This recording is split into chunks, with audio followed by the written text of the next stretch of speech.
Alright, buddy. Right here now. Here I come. Go for it, my man.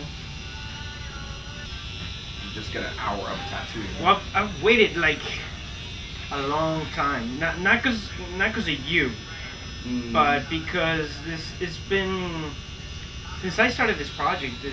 To me, it was like a must. My project started almost 20 years ago. I've been an actor since I was 5 years old. Right. And in my country, in Televisa, it's hard to get a part when you are nobody's kid, and it's really hard to get acting jobs if you're not the hottest guy around. Right. The typical Q&A, TNA. Right. So, I love comedy. I've always done comedy. I did circus. I did cool. Yeah. I was doing circus. It was awesome. It taught me so much. Yeah, because we have a friend of ours that he's in the circus and he does like all the acrobatics and all that stuff. It's really different, man, from theater. Right. Yeah. You have people 360. Right. So you kind of, you gotta show everybody. Everybody's gotta see what you're doing and kind of relate. You gotta have a connection because there's live people. It's not like television. It's not like film. Right. And it's kind of like theater, but I think of it as enhanced. Especially in my country, theater, circus is more. It's really rough because people get to mess with you. It's kind of a little bit like a stand-up that people heckle you. So it's kind of like that. That's a little annoying. Yeah. Especially if you're like trying to work and. Right, but the thing is that you gotta be able to learn how to connect with the audience. So it doesn't happen. So it doesn't happen, and they work with you. Right. When you do that connection, everything just flows. Right. So that's pretty cool. But like I said, what it sucks is that these big companies don't give you a chance because you're Mr. Nobody. Right. So unless you lie on your resume. Not really. Like, I'm telling you, what it is that they want pretty faces. Oh, it teaches you a lot. And in television, I hate soap operas, but it's a line of work that you get paid. That's why a lot of people are going crazy over that because fame. The good thing about fame is that it gets you more work, and you get to do what you love to do. Right. I could care less about fame, I just want the work. Right. And sometimes about the famous. Yeah. Only the famous people work. So it's really hard to get into that niche of soap operas and television and stuff like that because they just want the prettiest guy and the most beautiful girl. Right. So how this project came up to be was that I wanted to do film. I always wanted to do film. And one day I just got sick and tired of going to a gazillion castings, and I said, why don't I just do my own, I do my own stuff. And obviously we needed to have a story. Right. So the story was born of the bank robbery, but I don't write. My mother's the writer. Right. So I asked her to do the script. She agreed to do the script, and after many years of doing the script and polishing it and going back and forth and whatever, then the next logical step was to get a producer. And in Mexico, there's very few producers. In Mexico, it's really hard to get into film because only selective people do film. Right. And when I say selective, is that they do that, but it's really hard to. It's not Hollywood that if you have Paramount or all these companies, right. they sneeze and it's gonna be distributed and it's gonna be seen. In Mexico, it's really hard. Right. So So there was a lady called Laura Imperiale, which she is the producer for a film called Nicotina. We contacted her, we went to see her, we talked to her, we told her the story, you know, the story pitch. And at the end she's like, well, that movie's too expensive for me, I don't do that kind of movie.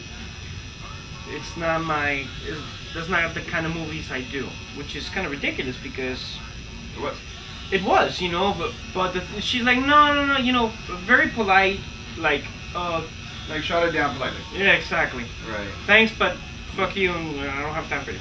Right.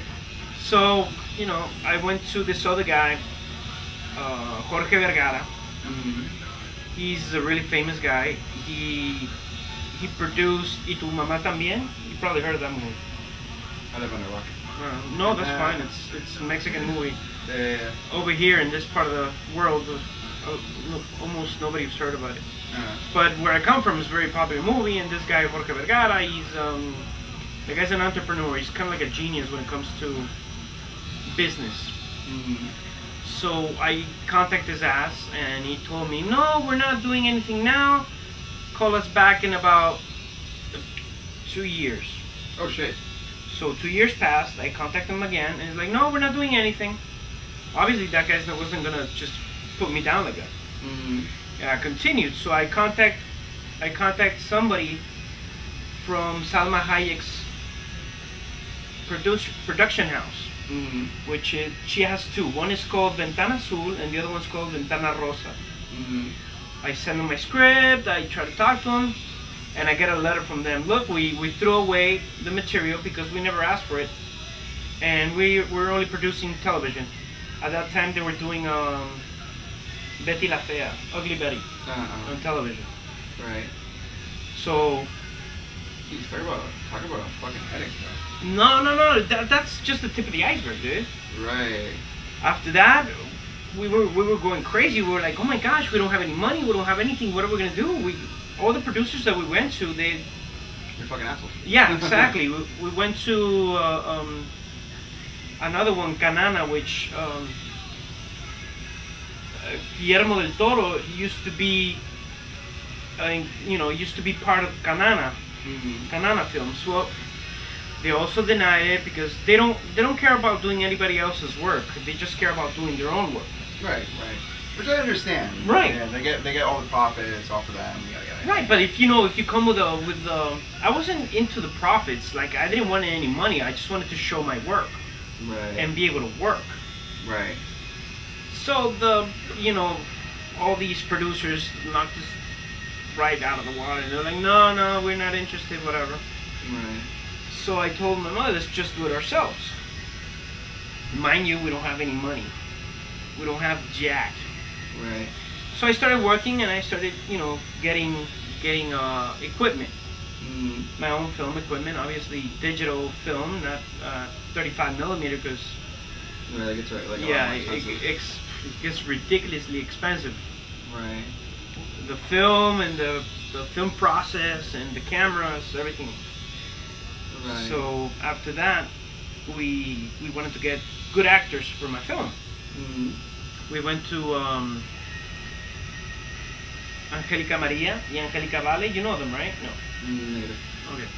I wasn't kidding when I said no. No, it's fine. They're pretty famous in the Latin world, the Latin community.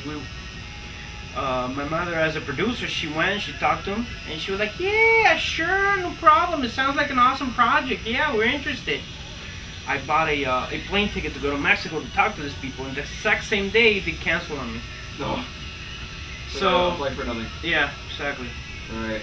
So we put that one aside. We contacted another really good Mexican actor, Jesus Ochoa. He came out in the movie Men on Fire with Denzel Washington, when they kidnap a girl in Mexico City, and he has to go rescue her. Well, the corrupt cop. Right. He's that actor, and he's a really good actor. I admire that guy. Like, you have no idea. That guy is so awesome. Right. But I guess when you have that fame and that, and everybody wants you, yeah. It's like super big. So the guy was like telling the producer, yeah, sure. So Right. Have the director call me. So one day I called him and he put me on hold, and long distance call, and the guy was just like an asshole. Right. To make the long story short, I said, forget it. We'll get some other actors. Right. Yeah, no sense in dealing with a fucking headache. Exactly. Let me just get people that are willing to work. Right. Fortunately, I got this girl that I met on the Mexican consulate right here in Miami. Ana Sobero, which she's awesome actress. Right. She's a really awesome actress. I met her and she's, oh my god, she's beautiful, dude. She's beautiful, and I met her and I told her, first we did like we met and we became friends. At the moment I was married, she is married, and we became really good friends, and we did kind of like a short film. And then I told her about this project, and she got excited. She was really happy about it. And then we needed to do a casting, obviously in Mexico, because the movie was going to take place in Mexico City. Right. So you have to make sure everything looks right. Right. Right. And actors from Mexico and whatever. So when I did the casting, I hated, since I've been doing castings since forever. I spoke with every single actor, telling them, look, this is a no budget film. Seriously, no budget. I could only feed you. That's about it, and I'm gonna be struggling. Right. But this is what's the project about, And before we do the casting, I want you to know what what you're getting into. I'm not trying to pull your leg or anything like that. Or tell you any kind of like exactly story. This is not BS. It's something that.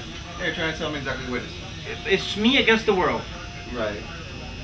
And so I got a whole bunch of great actors, man. I got Jorge Bucerra, which they're people that I met, and to this day they're my friends. I love these people. Jorge Bucerra, Aaron Balderi, Daniel Rangoni, which is funny because we needed a detective, and this guy is, he fits the profile, and he's a model and he's an actor. Right. And I never knew that he was going to agree on it, and he agreed, and he worked with me, and the guy's just awesome. Carla Rico, she's an amazing actress in Mexico. I didn't know her because I've been away from Mexico since forever, but she's one of the best actresses I have in my movie. We only did her scenes. We only took 2 shots because she was that good. The first one was good. Nice. And I just said, let's do it again just to make sure, audio purposes or anything, but she's that good of an actress. And a whole bunch of other actors helped us out, and none of them charged me a dime, and they knew, and they That's awesome. not only, but you know what, one of the most difficult things was to get locations, Right. because I didn't have any money to pay for any locations. So to Right. it's a bank robbery, and the way that the situation Mexico City's in now, to get a So bank tough. for free. Right. The producer used to go to the banks and be like, look, this is the project, we need a bank, we need a couple of hours to shoot, please, we